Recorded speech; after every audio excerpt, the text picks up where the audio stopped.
Mataji, Reverend and most distinguished pundits, respected elders, sisters and brothers, devotees and lovers of Bhagwan.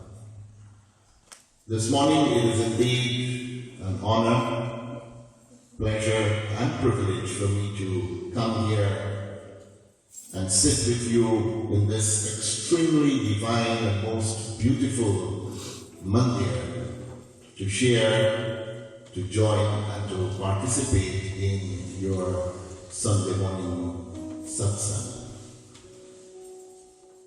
I must correct my brother when he mentioned moments ago that this is my first visit to Sudama12.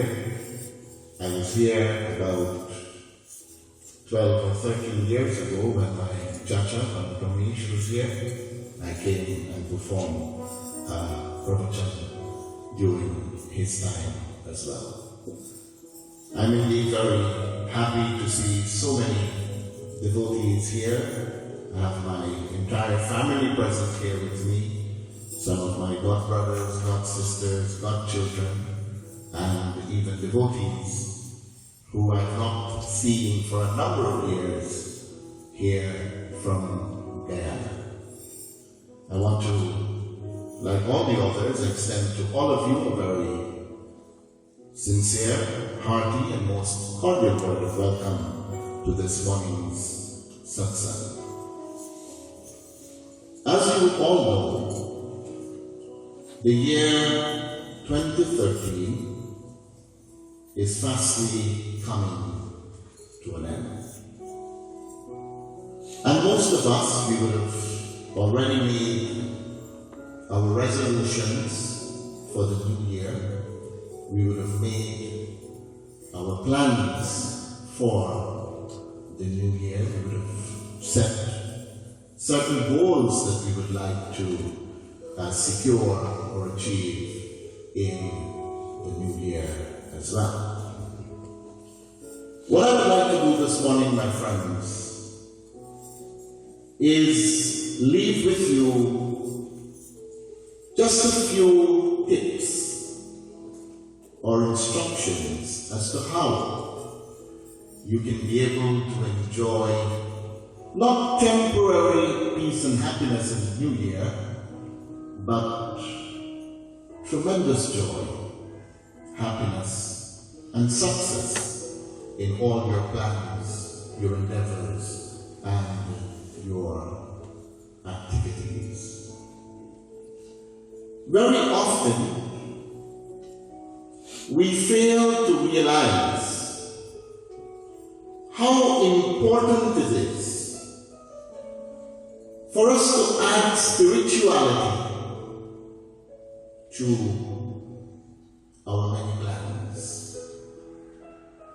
All our scriptures, all our scholars unanimously declare that if a man would like to be truly successful, famous, and prosperous in life, there must be some degree of spirituality.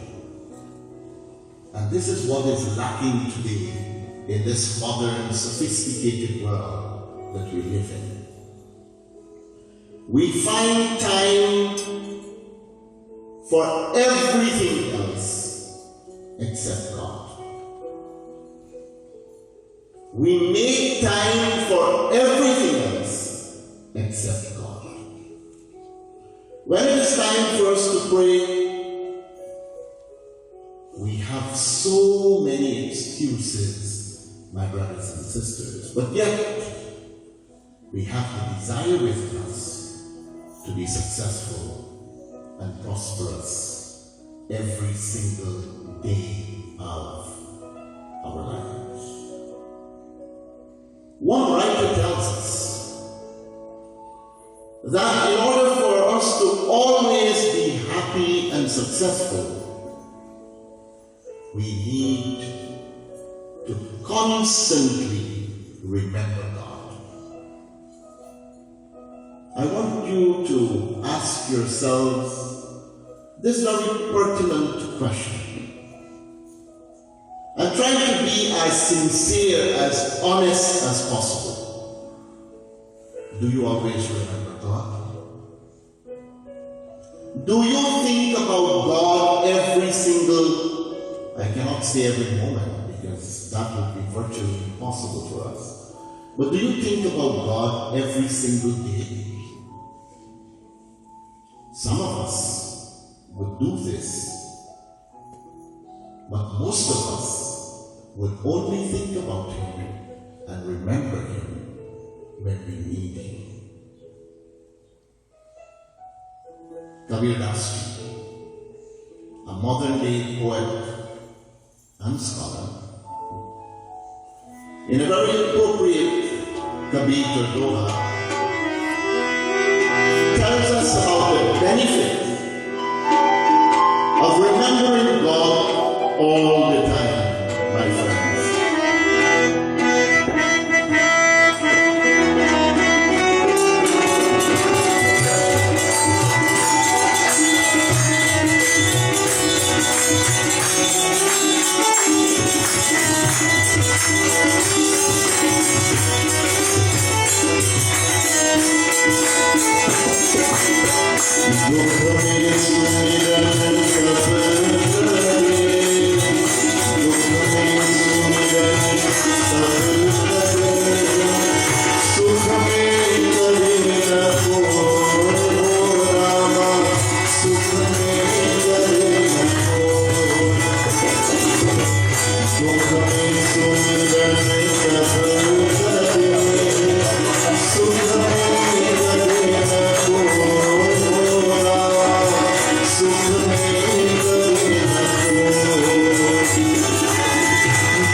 When we are sad, when we are in need, when we are unhappy, all of us, we think about God and we remember Him.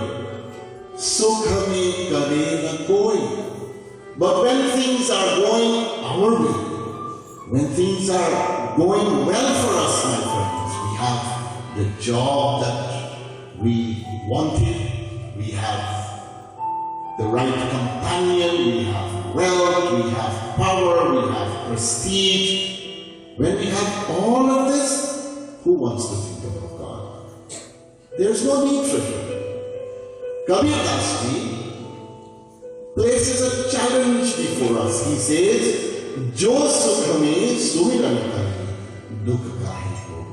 If you think about the Lord during your good times as well, then where will unhappiness come from? You know why we are faced with difficulties and problems time and time again in life? This happens to us because our Master, because Bhagwan, because God would like to send an eye-opener to us. When we are deviating from the righteous path, when we are moving away from His will to speak, He sends problems, adversities, difficulties to us. Because the Lord knows that that is the only time we give Him our undivided attention. want to think about anybody else, anything else. You would sit all day and job. You would go to Mandir even before the doors are open. But on a normal day, you cannot even make it before the doors close. My brothers and sisters, in the new year, change this trend.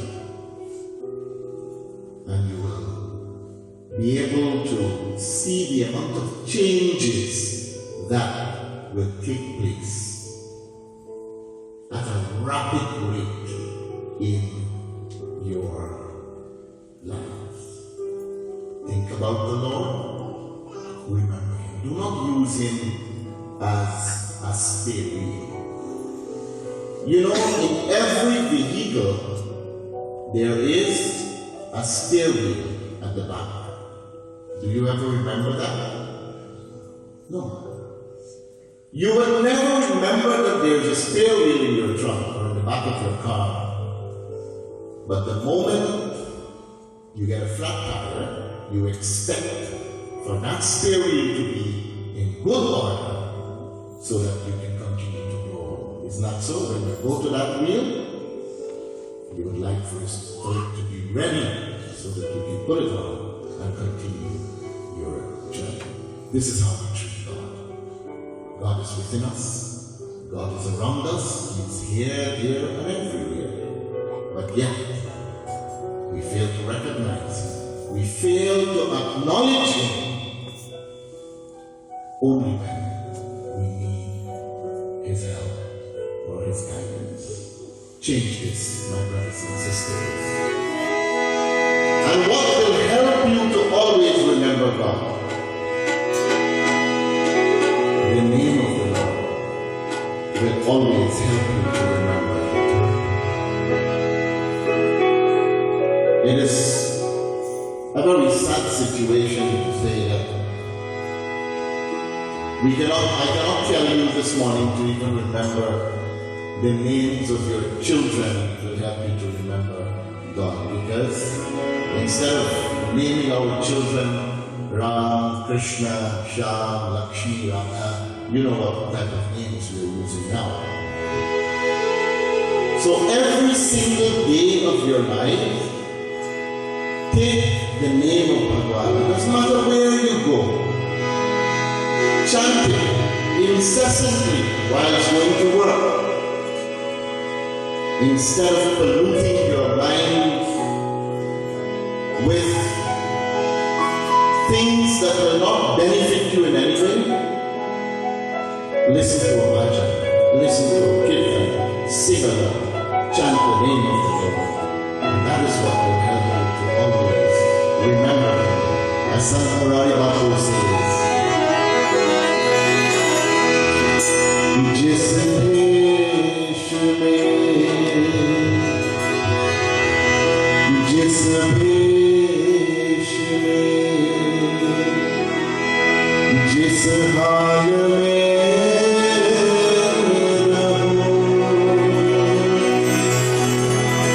rahoo, Radha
First lesson, my friends, is remember God not only in bad times, remember Him in good times as well. And you will enjoy happiness, success, and prosperity. The second point I want to make is life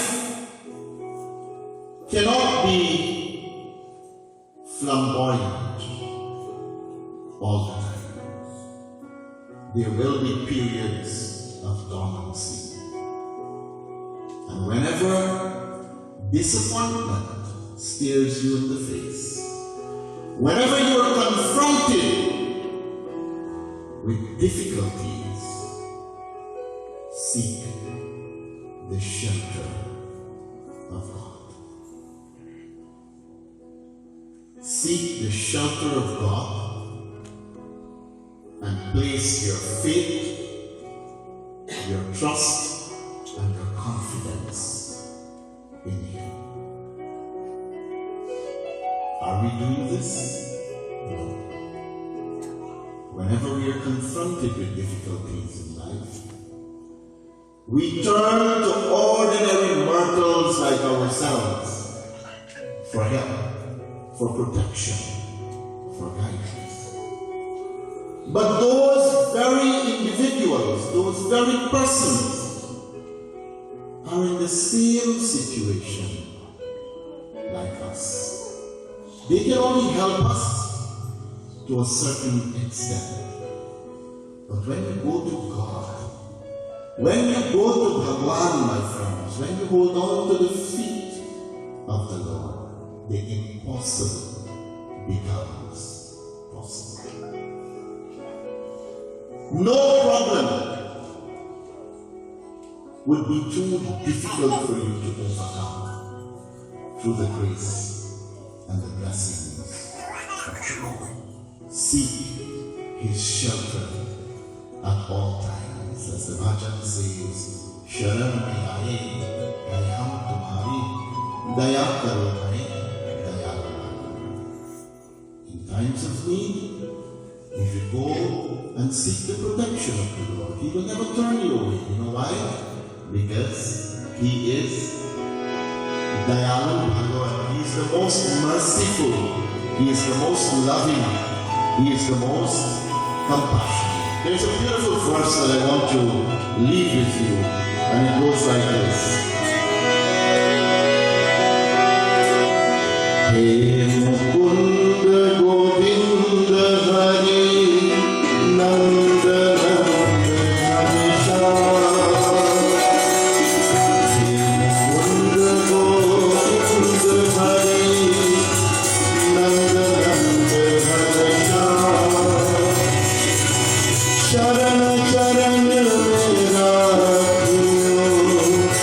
Kripa Sindhu Bhagwan Bolo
Whenever you are confronted with problems and difficulties, seek the shelter of Hansha. Seek the shelter of Bhagwan.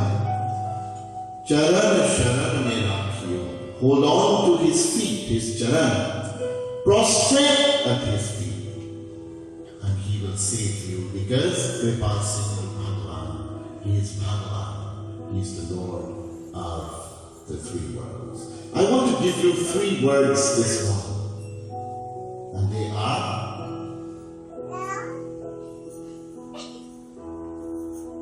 Chinta, Chitta, and Chintan.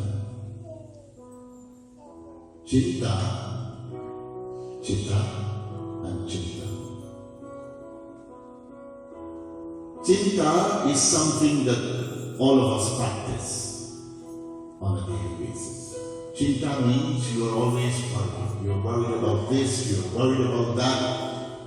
This is not going your way, that is not going your way. So we are always worrying. If we continue in this way, my friends, Chinta will turn into Chitta. And you know what is Chitta? Chitta is what burns the body after death. But I want you to know that Chitta will only burn your body once. You cannot be cremated twice. Only one time Chitta will burn you. But Chitta is burning us all the time. From the time our eyes open, Chitta is there. We are worried. The last thing we do before we close our eyes to go to bed, Chitta. We worry. So Chinta is burning us all the time, and it will take us to our Chitta eventually. So we will give up now, Chinta, Chitta, and what we will do? Chintan. Chintan means hold the feet of God. This is what will save you from Chinta and Chitta. Hold on to the sacred feet, the divine feet, the sin-destroying feet, the blissful feet of Bhagavan Sri Krishna or Sri Ram. And whatever difficulties are there, whatever problems are there, they will all be removed through the powers and the grace of the Almighty. So, my brothers and sisters, I want to encourage you this morning to remember these important points. And if at all you have been using Bhagwan, using God as your spare wheel, then give him a promotion in the new year. Instead of keeping him locked away in the back, put him to sit in the front seat next to you. And he will always be there to chat with you on your journey to work or wherever you are going. And you know what else he will do for you? He will be looking out for you. And if danger is ahead of you, once the Lord is that close to you, he will touch you and say, look ahead. There is danger. And he will help you to navigate. He will help you to change course, change direction, so that you will always be safe, like Arjuna. Sri Krishna was the charioteer of Arjuna. And although Arjuna had a smaller, less powerful army than his cousin Duryodhana, he was victorious because the Lord was always there with him. If you want to be triumphant, if you want to be successful, if you want to be victorious, let the Lord be your charioteer as well. Keep him close to you. Keep him very close to you before it is too late, my brothers and sisters. Stop procrastinating. Procrastination is the thief of time. Now is the right time important changes, so that as you enter a new year, the year 2040, God will be there in front. And we need Him in front, because if at all adversities are coming our way in the new year, Sri Krishna will remove them before they can actually touch us, before they can penetrate, before we can feel the effects. I want to leave you with these thoughts this morning, and I hope and pray that you will continue to be loyal, committed, devoted, and dedicated to your Master, your Bhagwan, your God, your Lord, because this is what will give you happiness here, and not only here, but even in the hereafter as well. I want to leave you with a thought of Sri Satya Sai Baba. Sai Baba says, let truth shape your thoughts, dictate your speech, color your vision, influence your every deed, and you will become that much closer to God. Let truth shape your thoughts, dictate your speech, color your vision, influence your every deed, and you will become that much closer to God. This should be your goal, this should be your aim, this should be your objective for the new year. Do not lose sight of this. Your aim, your goal is to become one with God, to realize your real identity, your true identity, my brothers and sisters. We conclude my part now by chanting at the feet of Bhagwan Sri Ram, one of my favorite bhajans, and I want to dedicate this bhajan to my dear Aji, who is sitting in the mandir with us this morning. She lost her dear husband a few weeks ago, one of Guyana's most dynamic, most outstanding Pandit Roop, as he is affectionately known. He was called to the home of Bhagwan a few weeks ago. Aji, I want you to know that our prayers are with you and the family, and there is no need for you to worry, there is no need for you to be sad, because he will have lived his life to the best of his ability and followed all the rules and principles of Dharma, and I have no doubt in my mind that his Atma, his soul, is presently in the domain of Bhagwan Sri Krishna, where